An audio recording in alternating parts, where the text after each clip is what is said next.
All right, guys, in today's video, we're going to be reviewing DC Comics Future State. Let's go.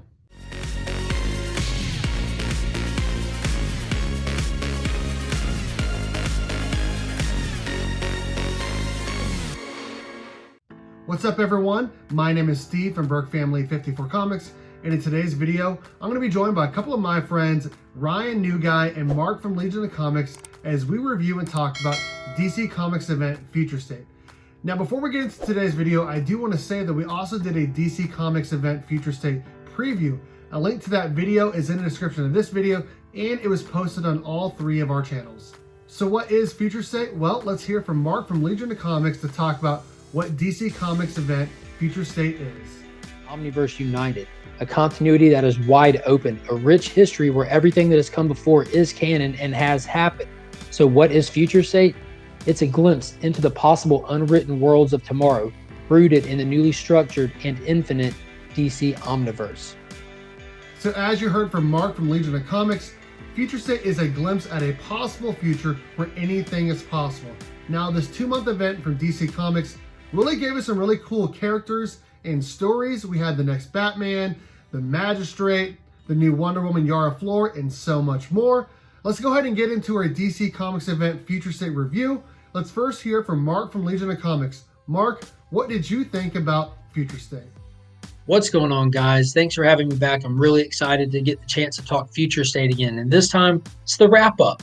So my thoughts, what did I pick up? Let's talk about it. So my thoughts going into this, I was a little skeptical, but as I got closer, I grew more and more excited. I started seeing the solicitations, I started seeing the character designs, and got a better idea of what we were getting into. And even though this is kind of seeming like it's the remnants of what could have been the 5G, I feel like they salvaged it and made it into something of its own that was definitely worth checking out. So what was it? It's basically an Elseworlds. It's a what-if scenario after the reality and multiverse-altering events of death metal. They give us a 2-month hiatus where we just look at a potential future world of DC Comics. And when they did this, they did not reinvent all of our characters. They did not swap them and change them and morph them into something we wouldn't recognize, but they gave us our old beloved characters as well as brand new characters. And for the most part, they were all a smash hit.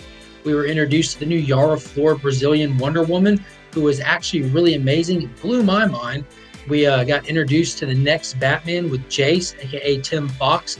Ridley Scott wrote that title, as well as a huge Batman storyline with the introduction of the Magistrate, and all the Peacekeepers, and all the things that came with that.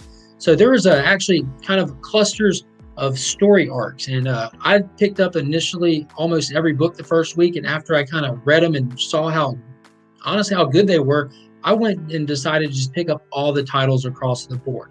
And the ones that really stuck out to me was most definitely the 4 Riders of the Apocalypse story arc that took place between Flash, Teen Titans, Shazam, and ended in the Black Adam title. So it was actually nuts. The Flash title was amazing. We saw what it was like when Barry Allen was like the only speedster left who wasn't murdering people, and he didn't have the Speed Force to help him. And we saw how capable he was. And that bled right into Teen Titans, which is one of my favorite titles that came out. They brought Red X into DC continuity from the Teen Titans show, and I did not realize how much I missed keeping up with the Teen Titans. I'm a Nightwing fan. I'm a big Wally West fan, just like other people who are doing this video with me. And it was great to see these characters back in action in any capacity at all. It was cool seeing Nightwing kind of lose his mind because of the years spent out there fighting unbeatable odds all by himself. But the stories were handled very well. DC brought in a lot of new talent into their comics. Now, these are people that are already talented doing other things, but they brought them in to write and draw these books. So they kind of gave us, as the readers, a fresh start without resetting the universe or resetting all the characters again. So if you felt bogged down with DC, or if you felt Death Metal story arc was too heavy, or you weren't really feeling how things were going, they just energized us with brand new talent, brand new points of view, and it really hit. And one of the big standout creators for me was Rom V. Now, he has been working on DC titles before, but this was really my first introduction to him. He did Catwoman, the Justice League Dark backup story, as well as the Swamp Thing 2 issues. Now, him as a writer really stood out for me. I haven't seen somebody handle Swamp Thing this well since Alan Moore. He was just able to create that inner dialogue and inner struggle in that very specific way that Al Gore did while making it his own. And it seems like he put in a lot of time, effort, and energy into studying before giving us these amazing books. So those were really the big ones for me. And I was excited to be into this, and I was upset when it actually left. So moving forward, I'm hoping to see some of these awesome elements that were introduced get brought over into current continuity. And luckily, we are seeing signs of that. If they're going to bring the stuff that I would most want to see over there, I'm not sure of yet.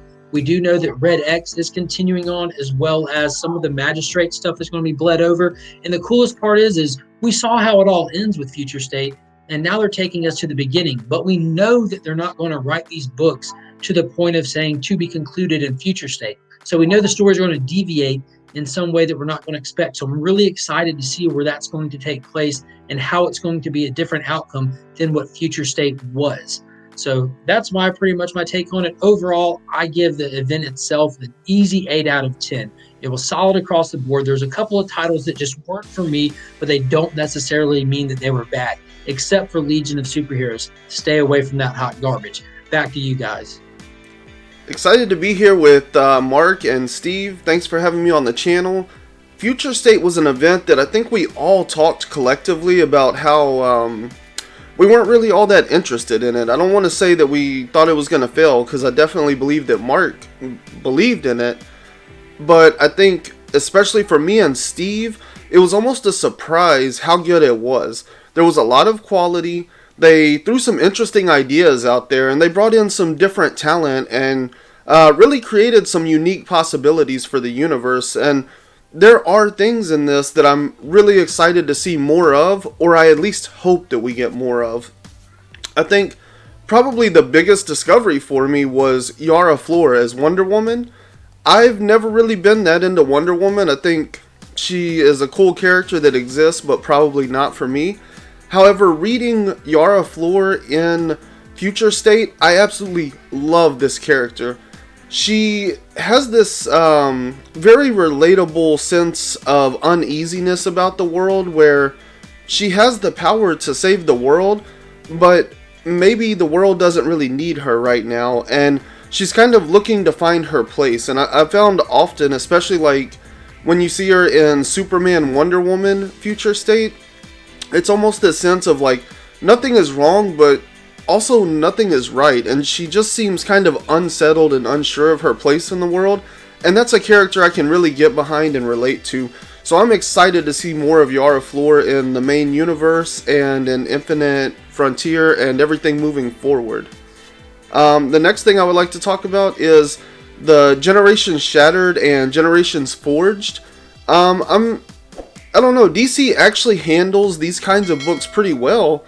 We saw it in DC Rebirth, we saw it in Infinite Frontier, and it showed right here in the Generations Shattered, Generations Forged. Overall, though, this was just a lot of fun. I really enjoyed moving through time and through the universe. I don't really know anything about Commandy, so that part's a little bit lost on me. But as a character in this book, I thought he was a lot of fun, and it was a interesting character to take the reins and lead that team.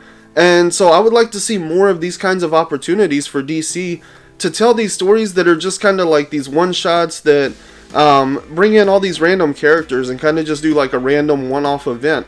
I think they do very well at these, and so this would be a great one-shot kind of setup for them to use throughout the year, you know, and give us multiple books of this kind of stuff. And then the final character I really want to talk about is the Flash. I know a lot of people had issue with the Future State Flash stuff. I personally really liked it. I really liked Old Man Barry. Barry Allen, no powers, grizzly beard, and he's learned that like there's loss in war, and he has to compartmentalize in order to protect the lives of everybody he loves and the people around him. And DC, if you're watching this, hire me. I will write you a 5-issue Old Man Barry story arc that will absolutely crush, because I loved this character. I really like the idea that he's very intimate and knows the the Speed Force very well, but he doesn't have the power anymore, and so therefore he's having to use his brain and his science. And I absolutely love that about this character. I love the way that he dealt with grief and trauma, and that he stayed focused on the point. And there is absolutely no reason that now that Wally is back in Infinite Frontier, I don't see any reason we can't have an Old Man Barry series. So hit me up, DC. I'm just waiting for that call. Thanks for having me here, Steve. It's a blast as always, and until next time, keep flipping pages. All right, thank you, Mark and Ryan, for joining me and giving me your reviews here for Future State. Let's go ahead and talk about my review for Future State. Well, like Ryan said, I was not super big into Future State. I honestly thought it sounded kind of dumb. I really enjoyed what I was reading so far. Batman, Nightwing, Flash, Shazam, a couple of those other books, and I didn't really know if it was going to translate into some of these new characters. And boy, was I wrong. I really enjoyed Future State. I read The Next Batman, Dark Detective, Flash, Shazam, Nightwing, Teen Titans, and a few others. And like Mark said, my favorite book would probably be Teen Titans, learning about Red X, who it might be. A lot of people are speculating on Clown Hunter being Red X, and you know, it might be true, it might not be, who knows, but I really think it'll be interesting to find out who it is in Teen Titans Academy. Now, I also really enjoyed Nightwing. If anyone knows me knows I'm a pretty big Nightwing fan, and it was really cool to see Nightwing team up with the next Batman in that book. It was a lot of fun. Now, I will say I was kind of disappointed in Flash. I disagree with Ryan. I didn't think the Flash book was that great because Barry Allen was not a speedster and my guy Wally West was the villain, and I did not like seeing that. But the book overall was still good. It just wasn't my favorite among all the books. Overall, I would definitely give Future State a very high grade, probably a B+ or an A-. I thought it was just really good stuff. If you've not read any of the DC Future State books, I definitely recommend checking it out. Thanks everyone for watching, and thank you again to Mark from Legion of Comics and Ryan New Guy for coming on and helping me out a second time as we talked Future State. A link to their channels is listed below. Again, my name is Steve from Burke Family 54 Comics. Let me know in the comment section what you guys thought of our video and what did you think of DC Future State. All of that and more. Again, thanks for watching, and as always, go Cats, Cowabunga, and it's morphin' time.